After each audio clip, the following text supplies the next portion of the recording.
Hello എല്ലാവർക്കും സുഖാണല്ലോ. അപ്പോൾ ഇന്ന് ഞാനൊരു ഡേ ഇൻ മൈ ലൈഫ് ചെയ്യാമെന്ന് വിചാരിച്ചു. കുറേ ദിവസമായി വിചാരിക്കണം. അപ്പോൾ ഇന്ന് എക്സാമും കാര്യങ്ങളൊന്നുമില്ല കണ്ണന്, അതുകൊണ്ട് തന്നെ കുറച്ച് ലേറ്റായിപ്പോയി നീക്കാൻ വേണ്ടിയിട്ട്. ഒരു 6 മണിയൊക്കെ ആയി. അങ്ങനെ എണീറ്റ് കഴിഞ്ഞ് പിന്നെ പല്ല് തേപ്പും കാര്യങ്ങളൊക്കെ കഴിഞ്ഞിട്ട് നേരെ അടുക്കളയിലേക്ക് വന്നു. അടുക്കളയിൽ വന്നു കഴിഞ്ഞാൽ പിന്നെ എനിക്ക് ആദ്യം തന്നെ ജനലൊന്നും അങ്ങനെ തുറന്നിടണം, ഇല്ലെങ്കിൽ ഒരു സമാധാനം കിട്ടില്ല. ഇന്നാണെങ്കിൽ ഭയങ്കര തണുപ്പുള്ളൊരു ദിവസമാണ്. അപ്പോൾ എന്നെക്കൊണ്ട് പറ്റുന്ന പോലെയൊക്കെ ഞാൻ വീഡിയോസ് എടുക്കാൻ ശ്രമിച്ചിട്ടുണ്ട്. വീഡിയോ മുഴുവനായിട്ട് കണ്ടു നോക്കി നോക്കൂ. എന്നിട്ട് നിങ്ങൾക്ക് ഇഷ്ടപ്പെടുകയാണെന്നുണ്ടെങ്കിൽ ലൈക്ക് ചെയ്യാനും സബ് ചെയ്യാനൊന്നും മറക്കരുത്. അപ്പോൾ ഞാനിത് ആദ്യം തന്നെ പറഞ്ഞു എന്നേ ഉള്ളൂ. അപ്പോൾ അതാ പോണു നമ്മുടെ ഫസ്റ്റ് ബസ് 6:20 ബസ്സാണ് പോണത്. നേരെ നമ്മുടെ വളാഞ്ചേരി സ്റ്റാൻഡിൽ ചെന്നിറങ്ങാം, വീടിൻ്റെ അവിടെ നിന്ന് കയറിയാൽ. ഇന്നലെ രാത്രിയാണെങ്കിൽ ഗ്യാസ് തീർന്നിട്ടുണ്ടായിരുന്നു. അപ്പോൾ ഇനിയിപ്പോൾ രാത്രി കൊണ്ടുവന്നില്ല, രാവിലെ കൊണ്ടുവന്ന് തരും. അപ്പോഴത്തേക്ക് നമുക്ക് ചായയൊക്കെ ഉണ്ടാക്കണമല്ലോ. അപ്പോൾ ഇവിടെയാണെങ്കിൽ അടുപ്പ് ഇല്ല, അടുപ്പ് ഉണ്ടായിരുന്നു. അപ്പോൾ എൻ്റെ കിച്ചൺ എന്ന് പറയാൻ ചെറിയൊരു കിച്ചണാണ്, മോഡുലർ കിച്ചണൊന്നുമല്ല, ഒരു സാധാരണ കിച്ചണാണ്. അപ്പോൾ അടുപ്പും ഗ്യാസും കൂടെ അടുത്തടുത്ത് വന്നപ്പോൾ അത് അപകടമാണല്ലോ, അങ്ങനെ കത്തിക്കാൻ പാടില്ലല്ലോ. അപ്പോൾ ഞങ്ങൾ അടുപ്പ് ഒന്ന് ഒഴിവാക്കി, ഗ്യാസ് മാത്രമേ ഉള്ളൂ. ഇപ്പോൾ ഇനിയിപ്പോൾ പുറത്തൊരു വർക്ക് ഏരിയ ഉണ്ട്, അവിടെ ഒരു അടുപ്പൊക്കെ ഉണ്ടാക്കി തരാമെന്ന് പറഞ്ഞിട്ടുണ്ട് വിശേട്ടൻ. അപ്പോൾ എനിക്കാണെങ്കിൽ പ്രപഞ്ചമൊക്കെ കണ്ടുകൊണ്ട് അങ്ങനെ കുക്ക് ചെയ്യാൻ എനിക്ക് ഭയങ്കര ഇഷ്ടമുള്ള കാര്യമാണ്. അപ്പം ഞാൻ അത് ഉണ്ടാക്കണം.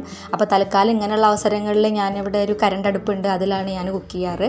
അതിലാണെങ്കിൽ എല്ലാ പാത്രങ്ങളൊന്നും വെക്കാൻ പറ്റില്ലല്ലോ, സ്റ്റീല് അയണൊക്കെ വെക്കാൻ പറ്റുള്ളൂ എൻ്റെ കയ്യിലുള്ളത്. അപ്പം ഞാനിതാ എൻ്റെ കയ്യിലുള്ളൊരു വലിയൊരു സ്റ്റീലിൻ്റെ പാത്രം ഉണ്ടായിരുന്നു, അതിൽ ചായ വെക്കുകയാണ്. അതിൽ നിറച്ചൊന്നുമില്ല. വെച്ചതിന് ശേഷം പിന്നെ ഞാൻ ചപ്പാത്തിയുടെ പാക്ക് തലേന്ന് തന്നെ വാങ്ങി കൊണ്ടുവന്നിട്ടുണ്ടായിരുന്നു. അപ്പോൾ ഞാൻ അതൊന്ന് ചൂടാക്കലേ വേണ്ടുള്ളൂ. അപ്പോൾ അത് ചൂടാക്കുകയും ചെയ്യാം. പിന്നെ തലേന്നത്തെ കുറച്ച് മീൻകറി ഇരിക്കുന്നുണ്ട്, അപ്പോൾ അത് വെച്ചിട്ട് അഡ്ജസ്റ്റ് ചെയ്യാമെന്ന് വിചാരിച്ചു. അങ്ങനെ ഞാൻ ചായ ആയതിന് ശേഷം ഞാനൊരു ഗ്ലാസ് ചായ അങ്ങോട്ട് ചൂടോട് കൂടി അങ്ങോട്ട് കുടിച്ചു. ചായ കുടിയൊക്കെ കഴിഞ്ഞ് പിന്നെ ഞാൻ മക്കൾക്കുള്ള പാലുണ്ടായിരുന്നു, അപ്പോൾ ഞാൻ ഹോർലിക്സിന് വേണ്ടിയിട്ട് പാലൊന്ന് തിളപ്പിച്ചൊക്കെ വെച്ചു. വിശേട്ടൻ അതിൻ്റെ ഇടയ്ക്ക് ചായ കുടിക്ക് അടുക്കളയിൽ വന്നിട്ടുണ്ടായിരുന്നു. അപ്പോൾ അതിൻ്റെ ഇടയിൽ പീനട്ട് ബട്ടർ എടുത്ത് കഴിക്കുന്നുണ്ട്. അപ്പോൾ ഞാനും ചുമ്മാ അങ്ങനെ ഒരു സ്പൂൺ അങ്ങനെ എടുത്ത് കഴിച്ചു. അങ്ങനെ കഴിക്കാറൊന്നുമില്ല. അങ്ങനെ ചായ കുടിയൊക്കെ കഴിഞ്ഞിട്ട് ഞാൻ നേരെ മീൻകറി ഞാൻ അതിൻ്റെ ഇടയിൽ ഒന്ന് ഫ്രിഡ്ജിൽ നിന്ന് പുറത്തേക്ക് എടുത്ത് വെച്ചിട്ടുണ്ടായിരുന്നു, തണുപ്പ് വിട്ടതിന് ശേഷം ഒന്ന് ചൂടാക്കാമെന്ന് വിചാരിച്ചിട്ട്. അങ്ങനെ ചായ കുടി കഴിഞ്ഞ് ഞാൻ നേരെ മുറ്റത്തേക്ക് ഇറങ്ങി അടിച്ചു വാരാൻ വേണ്ടിയിട്ട്. അപ്പോൾ നല്ല തണുപ്പൊക്കെ ഉണ്ട്, പക്ഷേ രാവിലെ ഇത് ചെയ്തില്ലെങ്കിൽ ഒരു സമാധാനം കിട്ടില്ല. അങ്ങനെ മുറ്റൊക്കെ അടിച്ചു വാരലൊക്കെ കഴിഞ്ഞ് ചെടികൾക്കൊക്കെ കുറച്ച് വെള്ളം ഒഴിച്ചു കൊടുത്തു. രാവിലെ ഈ പണികളൊക്കെ ചെയ്യുമ്പോൾ മനസ്സിന് വല്ലാത്തൊരു എന്താ പറയുക, ഒരു സുഖമാണ്. അപ്പോൾ അങ്ങനെ നനയ്ക്കലും സിറ്റ് ഔട്ടൊക്കെ ഒന്ന് അടിച്ചു വാരി തുടച്ച് അതൊക്കെ കഴിഞ്ഞ് നേരെ അടുക്കളയ്ക്ക് വന്നപ്പോഴേക്കും വിശേഷനാണെങ്കിൽ ഇന്ന് നേരത്തെ പോകണമെന്ന് പറഞ്ഞു. അപ്പോൾ മൂപ്പര് വേഗം ഞാനപ്പോഴേക്കും കറിയൊക്കെ ഒന്ന് ചൂടാക്കിയിട്ടുണ്ടായിരുന്നേ. അപ്പോൾ അത് വിശേഷം വേഗം ചായയൊക്കെ കുടിച്ചു. ഞാനും മൂപ്പര് കൂടെ ഇരുന്ന് അങ്ങനെ ചായയൊക്കെ കുടിച്ചു. കണ്ണൻ പിന്നെ കുറച്ച് കഴിഞ്ഞ് മതി എന്ന് പറഞ്ഞിട്ടുണ്ടായിരുന്നു. അപ്പോഴത്തേക്ക് ദേവുട്ടൻ ഉണർന്നു കഴിഞ്ഞാൽ പിന്നെ അവൻ ഇത്തിരി നേരം എടുത്തുകൊണ്ട് നടക്കണം. അധികം വിശ്വാട്ടനാണ് ആ ജോലി. അപ്പോൾ ഇന്ന് മൂപ്പർക്ക് നേരത്തെ പോകണം എന്ന് പറഞ്ഞപ്പോൾ പിന്നെ ഞാൻ ഇത്തിരി നേരമൊക്കെ എടുത്തുകൊണ്ട് നടന്നിട്ട് പിന്നെ അവന് പല്ലൊക്കെ തേപ്പിച്ച് കൊടുത്ത് ചായയൊക്കെ കൊടുത്തു. രാവിലത്തെ കഴിക്കലൊക്കെ ഒരു വകയാണ്, കാരണം അങ്ങനെ കാര്യമായിട്ട് കഴിക്കൊന്നുമില്ല ആൾ. കുറേ അതും ഇതൊക്കെ പറഞ്ഞ് വേണം കുറച്ചൊന്ന് കഴിപ്പിക്കണമെങ്കിൽ. പിന്നെ അംഗനവാടി പോകുമ്പോൾ അവൻ എന്തെങ്കിലും കൊടുക്കും, അപ്പോൾ കുറച്ച് കാര്യമായിട്ട് കഴിക്കും. അപ്പോൾ അതൊരു സമാധാനം. അങ്ങനെ പിന്നെ ഞാൻ ചോറ് അപ്പം തന്നെ ഞാൻ മറ്റേ ഈസി കുക്കുമ്പോൾ വെച്ചിട്ടുണ്ടായിരുന്നു. കുക്കറിലാണ് ചോറ് വെച്ചത്. അങ്ങനെ ചോറൊക്കെ വെച്ച് പിന്നെ ഇത്തിരി കഴിഞ്ഞപ്പോൾ ഞാൻ സിറ്റ് ഔട്ട് കഴിഞ്ഞ് ഹാളൊക്കെ ഒന്ന് തുടയ്ക്കാൻ വേണ്ടി നിന്നു. അടിച്ചു വാരലും തുടയ്ക്കലും. ബെഡ്റൂമൊക്കെ ഞാൻ പിന്നെ വൈകുന്നേരത്ത് തുടയ്ക്കാമെന്ന് വിചാരിച്ചു. ഇപ്പം അങ്ങനെ ഞാൻ ചെയ്യാറ്. എന്നും അങ്ങനെയൊന്നും അല്ല, ഓരോ ദിവസം ഓരോ ഇതുണ്ടായിരിക്കും, മാറ്റങ്ങൾ ഉണ്ടാവും. അപ്പം ഞാൻ ഏതായാലും ഹാള് മാത്രം അടിച്ചു വാരി തുടയ്ക്കലൊക്കെ കഴിഞ്ഞതിന് ശേഷം പിന്നെ അങ്ങോട്ട് ദേവുട്ടനെ കുളിപ്പിച്ചു. അങ്ങനെ വിശേട്ടൻ റെഡിയായി കഴിഞ്ഞപ്പോൾ പിന്നെ മൂപ്പര് ടാറ്റാ ബൈ പറഞ്ഞിട്ട് മൂപ്പര് പോയി.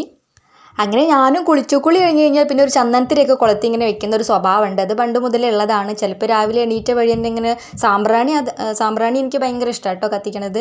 അങ്ങനെ അതൊക്കെ ഒന്ന് ചെയ്തതിന് ശേഷം പിന്നെ ദേവുട്ടന് കുറച്ച് കഞ്ഞി കൊടുത്തു. കുറച്ച് നെയ്യൊക്കെ ഒഴിച്ചിട്ട് മുട്ട ഉപ്പേരി ഉണ്ടാക്കിയിട്ടുണ്ടായിരുന്നു അതിൻ്റെ ഇടയിൽ കൂടെ, അതും കൂടെ അവന് കൊടുത്തു. അപ്പോൾ രാവിലെ പോകുമ്പോൾ അംഗനവാടിക്ക് പോകുന്നതിൻ്റെ മുന്നേ എന്തെങ്കിലും വയറ് നിറച്ച് കൊടുത്തു കഴിഞ്ഞാൽ എനിക്കൊരു സമാധാനമുള്ളൂ. അങ്ങനെ സമയമായപ്പോൾ പിന്നെ ഞങ്ങൾ കണ്ണൻ വീട്ടിലുണ്ട്, അപ്പോൾ അവനോട് ടാറ്റാ ബൈ പറഞ്ഞിട്ട് അംഗനവാടിയിൽ പോയി. അംഗനവാടിയിൽ നിന്ന് വന്നിട്ട് പിന്നെ ഞാൻ കുറച്ച് അലക്കാനൊക്കെ ഉണ്ടായിരുന്നു. അത് ഞാൻ നേരെ അങ്ങ് വാഷിംഗ് മെഷീനിൽ ഇട്ടിട്ട് തിരുമ്പാൻ വിചാരിച്ചു. എപ്പോഴും ഞാൻ വാഷിംഗ് മെഷീനിൽ ഇടാറില്ല. അങ്ങനെ അതിലിട്ടിട്ട് അതൊക്കെ ഒന്ന് അലക്കിയെടുത്ത് അതൊക്കെ ഒന്ന് ഉണക്കാനിട്ടു. അതിനുശേഷം പിന്നെ ഞാൻ കുറച്ച് മീൻ, തലേന്നത്തെ രാത്രിയിലത്തെ കുറച്ച് മീൻ ഇരിക്കുന്നുണ്ടായിരുന്നു, അത് ഞാൻ ഫ്രിഡ്ജിൽ നിന്ന് എടുത്ത് പുറത്തേക്ക് വെച്ചു വറക്കാൻ വേണ്ടിയിട്ട്. അയ്യോ, ഇത് ഇന്നലെ രാത്രി കൊടുത്തിട്ട് എനിക്ക് 8ൻ്റെ പണി തന്നിട്ടുള്ളൊരു മീനാണ്. എന്തോ ഒരു പേര് പറഞ്ഞു, എനിക്ക് ഓർമ്മയില്ല. അത് 2 സൈഡ് തോലും ഇങ്ങോട്ട് ചീന്തി എടുക്കുന്ന ഒരു മീനായിരുന്നു. അങ്ങനെ എന്തായാലും അത് ഞാൻ ഒക്കെ സെറ്റ് സെറ്റാക്കി അവിടെ പുറത്തേക്ക് എടുത്ത് വെച്ചിട്ടുണ്ട്. അതിൻ്റെ ഇടയിൽ കൂടെ എന്തെങ്കിലും ഉപ്പേരി ഉണ്ടാക്കണമല്ലോ എന്ന് വിചാരിച്ചിട്ട് ഞാൻ കണ്ണനോട് തൊടിയിൽ ഓമക്കായ നിൽക്കുന്നുണ്ട്.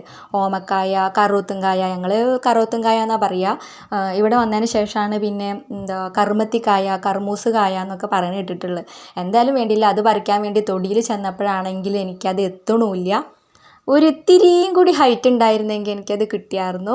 എന്തായാലും ഞാൻ കണ്ണൻ്റെ അടുത്ത് അത് പറിച്ചു തരാൻ പറഞ്ഞു. അപ്പോൾ അവന് ഈസി ആയിട്ട് അത് അങ്ങോട്ട് ഒറ്റ കൈ കൊണ്ട് അവന് ഹൈറ്റ് ഉള്ളത് കൊണ്ട് പറിച്ചെടുത്തു. അങ്ങനെ ഞങ്ങൾ അത് വെച്ചിട്ടൊരു ഉപ്പേരി ഉണ്ടാക്കാമെന്ന് വിചാരിച്ചു. അപ്പോൾ കണ്ണൻ കുറേ പറയണു അത് പഴുത്തിട്ട് കഴിക്കാം അമ്മ എന്ന്. അപ്പോൾ ഞാൻ വേറെ നിൽക്കുന്നുണ്ടല്ലോ, അപ്പോൾ നമുക്കത് പഴുപ്പിക്കാൻ വെക്കാം വലുതായിട്ട് എന്നൊക്കെ പറഞ്ഞ് അങ്ങനെ പോന്നു. രാവിലെ നല്ല തണുപ്പൊക്കെ ആണെന്നുണ്ടെങ്കിലും പിന്നെ ഞാൻ കുറച്ച് കഴിഞ്ഞ് എനിക്കിങ്ങനെ വേർക്കാൻ തുടങ്ങും, ഉഷ്ണിക്കാൻ തുടങ്ങും. അപ്പോൾ എനിക്കൊരു സർവത്ത് കുടിച്ചാൽ കൊള്ളാമെന്ന് തോന്നിയിട്ട് ഞാനിത് നന്നാരി ഗ്ലാസ്സിലേക്ക് ഒഴിച്ചപ്പോഴാണ് ശ്രീനിവാസൻ പറഞ്ഞ ഡയലോഗ് ഓർമ്മ വന്നത്, നാരങ്ങ പിഴിഞ്ഞിട്ടില്ല എന്നുള്ളത്. അപ്പോൾ ഞാൻ ഇത്തിരി നാരങ്ങ നീരും കൂടെ പിഴിഞ്ഞതിന് ശേഷം സർവത്തൊക്കെ ഉണ്ടാക്കി കുടിച്ചു. അപ്പോൾ ഒരാശ്വാസം. പിന്നെ ഞാൻ ഇത്തിരി പച്ചരി, ഉഴുന്ന്, ഉലുവ എല്ലാം നല്ലോണം കഴുകി അരിച്ചതിനൊക്കെ ശേഷം ഇത്തിരി വെള്ളം ഒഴിച്ചിട്ട് അത് കുതിരാൻ വെച്ചു. പിറ്റേ ദിവസത്തേക്ക് ദോശ ഉണ്ടാക്കാൻ വേണ്ടിയിട്ടാണ്. അപ്പോൾ ഞാനിത് അരയ്ക്കുന്ന സമയത്ത് ഞാൻ ചോറോ അല്ലെങ്കിൽ അവിലുണ്ടെങ്കിൽ അവിലൊക്കെ ചേർത്തിട്ടാണ് ഞാൻ അരച്ചെടുക്കാറ്. ദോശയ്ക്ക് വേണ്ടിയിട്ടാണ്. അപ്പോൾ അതങ്ങനെ അവിടെ സെറ്റാക്കി വെച്ചു. ഞാനാണെങ്കിൽ ഓമക്കായ ഇങ്ങനെ കഷ്ണങ്ങളാക്കിയിട്ട് മുറിച്ചിട്ട് ഉപ്പേരി ഉണ്ടാക്കാമെന്നായിരുന്നു എൻ്റെ മനസ്സിൽ. പക്ഷേ കണ്ണൻ പറഞ്ഞു ഇങ്ങനെ ഇതുപോലെ ചെയ്തെടുക്കാൻ പറഞ്ഞു കേട്ടോ. സത്യത്തിൽ എനിക്ക് ഭയങ്കര കയ്യുവേദന ഉണ്ടായിരുന്നു. ഞാൻ ഈ പണിക്കൊന്നും നിൽക്കാറില്ല. പിന്നെ അവൻ്റെ ഒരു ആഗ്രഹമല്ലേ, അപ്പോൾ ചെയ്തളയാമെന്ന് വിചാരിച്ച് ഞാനങ്ങനെ ചെയ്തു. ഇത്രയും ഞാൻ ഒരെണ്ണം മുഴുവൻ എടുത്തിട്ടുണ്ട്, ചെറുതൊന്നായിരുന്നു. അങ്ങനെ അത് ഞാൻ കൈയോടെ തന്നെ വെളിച്ചെണ്ണയിൽ ഇത്തിരി കടുക് പൊട്ടിച്ച് ചെറിയ ഉള്ളി, വെളുത്തുള്ളി, ചീനമുളകും കുത്തിയിട്ട് അതിലേക്ക് ഈ ഓമക്കായ ഇട്ട് കൊടുത്തിട്ട് ജസ്റ്റ് ഒന്ന് ഇളക്കി ഇത്തിരി മഞ്ഞൾപ്പൊടി, കറിവേപ്പിൻ്റെ ഇലയൊക്കെ ലാസ്റ്റ് ഒന്ന് ഇട്ടിട്ട് വീണ്ടും ഇളക്കി കൊടുത്തിട്ട് അതൊരു ഉപ്പേരിയാക്കി. സത്യം പറഞ്ഞു കഴിഞ്ഞാൽ ഇങ്ങനെ ഉണ്ടാക്കുമ്പോൾ അത് ഒരു പ്രത്യേക ടേസ്റ്റ് തന്നെയാണ്. അതിനുശേഷം പിന്നെ ഞാൻ മീനിൻ്റെ തണുപ്പൊക്കെ പോയിട്ടുണ്ടായിരുന്നു. അങ്ങനെ അതൊക്കെ ഒന്ന് ഫ്രൈ ചെയ്തിട്ട് എടുത്തു. കറി പിന്നെ ഞാൻ പ്രത്യേകിച്ചൊന്നും ഉണ്ടാക്കാനൊന്നും നിന്നില്ല. തലേന്നത്തെ മീൻ കറി ഇരിക്കുന്നുണ്ട്, അത് ഒരു കുഴപ്പമില്ല, നല്ല സൂപ്പർ കറിയായിരുന്നു മുളകിട്ടത്. അപ്പം ഞാൻ എന്തായാലും അതൊക്കെ ഉണ്ടല്ലോ, അപ്പോൾ അതൊക്കെ മതി വിചാരിച്ച് വേറെ വിഭവങ്ങളൊന്നും ഉണ്ടാക്കാൻ നിന്നിട്ടില്ല. അങ്ങനെയെല്ലാം ആയി കഴിഞ്ഞപ്പോൾ ഞാനും കണ്ണനും കൂടെ ഇരുന്ന് ഫുഡൊക്കെ കഴിച്ചു. സത്യത്തിൽ എപ്പോഴും ഒറ്റയ്ക്ക് ഇരുന്ന ഫുഡ് കഴിക്കാറ്. ഇന്നിപ്പോൾ കണ്ണനോട് ഉള്ളതുകൊണ്ട് അങ്ങനെ വർത്താനമൊക്കെ പറഞ്ഞിരുന്ന് അങ്ങനെ ഫുഡൊക്കെ കഴിച്ചു കഴിഞ്ഞിട്ട് പിന്നെ ഞാൻ കുറച്ച് തയ്ക്കാനുണ്ടായിരുന്നു, ഒരു ടോപ്പ് തയ്ക്കാനുണ്ടായിരുന്നു. ഞാൻ കുറേ ദിവസമായി ഈ ടോപ്പ് ഞാൻ എന്ന് തയ്ക്കാനിരിക്കണോ അന്ന് എനിക്കത് മുഴുമിക്കാൻ പറ്റാറില്ല. കുറേ ദിവസമായി ഇത് ഇരിക്കാൻ തുടങ്ങിയിട്ട്. ഞാൻ എന്തായാലും ഇന്നത് ഫിനിഷ് ചെയ്യാമെന്ന് വിചാരിച്ചിട്ട് ഞാനത് ഷേപ്പാക്കിയെടുക്കാനും കുറച്ച് കഴുത്ത് കയറ്റി അടിക്കാനൊക്കെ ഉണ്ടായിരുന്നു. അങ്ങനെ അതൊക്കെ അങ്ങനെ ചെയ്തു. സമയമായപ്പോൾ ഞാൻ ദേവുട്ടനെ പോയി കൊണ്ടുവന്നു. എന്നിട്ട് കയ്യും കാലും മുഖമൊക്കെ നന്നായി കഴുകിയതിന് ശേഷം നേന്ത്രപ്പഴം പുഴുങ്ങി വെച്ചിട്ടുണ്ടായിരുന്നു, അത് ഇത്തിരിയൊക്കെ കഴിച്ചു. പിന്നെ കണ്ണന് വേണ്ടിയിട്ട് ചപ്പാത്തി ഞാൻ ബട്ടറൊക്കെ തേച്ചിട്ട് ഉണ്ടാക്കി വെച്ചിട്ടുണ്ടായിരുന്നു, അതും ഇത്തിരിയൊക്കെ ദേവുട്ടൻ കഴിച്ചു. എല്ലാവരുടെയും ചായ കുടിയൊക്കെ കാര്യങ്ങളൊക്കെ കഴിഞ്ഞതിന് ശേഷം പിന്നെ അവർ രണ്ടുപേരും പുറത്തേക്ക് ഇറങ്ങും ജസ്റ്റ് ഒന്ന് ഇങ്ങനെ നടക്കാനൊക്കെ വേണ്ടിയിട്ട്. അപ്പോൾ എനിക്ക് വീണ്ടും ആദ്യത്തെ പണികൾ തന്നെയാണ് ഈ കഴിച്ച പാത്രങ്ങൾ കഴുകുക, അടിച്ചു വാരുക, തുടയ്ക്കുക എന്നൊക്കെ പറഞ്ഞിട്ടുള്ള തുണികളൊക്കെ എടുത്തു വരിക, അതൊക്കെ തന്നെ പണികൾ. അപ്പോൾ ഞാൻ അതൊക്കെ വീണ്ടും കാണിച്ചിട്ട് ബോറടിപ്പിക്കുന്നില്ല.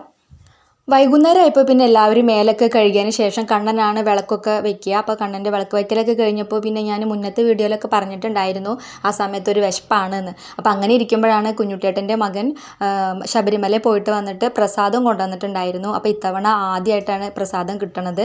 അപ്പോൾ അതിൽ അരവണ പായസവും പിന്നെ അവില് അങ്ങനെയുള്ള ഐറ്റംസുകളൊക്കെ ഉണ്ടായിരുന്നു, എന്താ പറയുക പൊരിയൊക്കെ ഉണ്ടായിരുന്നു. അപ്പോൾ അങ്ങനെ അതൊക്കെ ഞങ്ങളിരുന്ന് കഴിച്ചു. പിന്നെ നെയ്യ് എനിക്ക് ഭയങ്കര ഇഷ്ടമാണ്. ഇങ്ങനെ ശബരിമലയിൽ നിന്ന് പണ്ടൊക്കെ ഞങ്ങൾ കുട്ടിക്കാലത്ത് ഇങ്ങനെ ആരെങ്കിലും പ്രസാദം കൊണ്ടുവന്ന് തരുമ്പോൾ അതിൽ മാലയൊക്കെ ഉണ്ടാവും, മാല അതുപോലെ ക്ലിപ്പ് അങ്ങനെയുള്ള സാധനങ്ങളൊക്കെ ഉണ്ടാവും. അപ്പോൾ ഇപ്പോൾ അതൊക്കെ വല്ലാതെ മിസ് ചെയ്യുന്നുണ്ട്. എനിക്ക് ഭയങ്കര ഇഷ്ടമാണ് ശബരിമലയിൽ നിന്ന് കൊണ്ടുവന്ന മാലയൊക്കെ ഇങ്ങനെ ഇടാൻ. അപ്പോൾ ഏതായാലും അതൊക്കെ കഴിച്ച് ഞങ്ങളങ്ങനെ ഇരുന്നു. പിന്നെ ദേവുട്ടൻ്റെ കൂടെ ഞാൻ ഇത്തിരി നേരം അവനൊരു ബുക്കുണ്ട്, അപ്പോൾ അതിൽ കുറച്ചിങ്ങനെ ബേർഡ്സ് പിക്ചറൊക്കെ കാണിച്ചു കൊടുത്തിട്ട് ഓരോന്നിങ്ങനെ പറയിപ്പിക്കുകയൊക്കെ ചെയ്യും. ഇതൊക്കെ തന്നെയാണ് എൻ്റെ പണികൾ. അപ്പോൾ എൻ്റെ ഇന്നത്തെ പകൽ ഇങ്ങനെയൊക്കെ അങ്ങോട്ട് കഴിഞ്ഞു. ഇതൊക്കെയാണ് ഇന്നത്തെ വിശേഷങ്ങൾ. വീഡിയോയിൽ നോയ്സ് ഉണ്ടെങ്കിൽ ക്ഷമിക്കുക. വീഡിയോ ഇഷ്ടപ്പെട്ടെങ്കിൽ ലൈക്ക് ചെയ്യുക, സബ്സ്ക്രൈബ് ചെയ്യുക. അപ്പോൾ നമുക്കിനി മറ്റൊരു വീഡിയോ ആയിട്ട് കാണാം. ടാറ്റാ, ബൈ.